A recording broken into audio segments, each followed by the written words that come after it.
عندهم 28 وبزازينهم الدلو، راهم كل يوم يعمروا فيهم ويوقفوا فيهم. ها غير لحقوا الله الشتائي 54 عام وكونوا واقفين كيما طاطا زوليخه ولا طاي، ديروا غير طاي تاعي بالرياضه 54 سنه.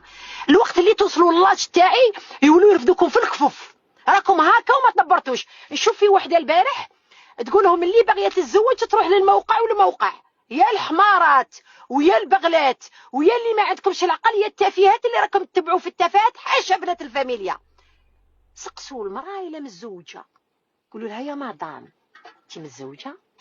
اسكو انت عندك راجل؟ اسكو انت عندك اولاد؟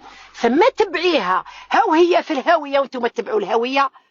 هاو كيفاش بغيتي تتسقمي وانت هي في الهاويه، وراهي كانت لك وحده في العالميه اللي مسكينه ما راهي صايبه الكسره تاكلها وتبعيها، وتجوا تقولوا ما عندناش الزهر. حي عليا ما عنديش الزهر. هاو الزهر مين يجيك؟ هاو الزهر مين يجيك الا ما خدمتيش السي المخ؟ هو المخ علاه ربي عطانا المخ. علاش ربي فضلنا على الحيوانات؟ العبد البشر انسان وربي دار الحيوان. الحيوانات تعرفوا الحيوان ما يعرف لا باباه. نروح نحوس وحده نتشحد في حياتها كيما هذيك اميره ريا. اميره ريا تزوجت وطلقت، انا ما نعرفهاش غير المحتوى تاعها. اميره ريا راهي في دبي بالله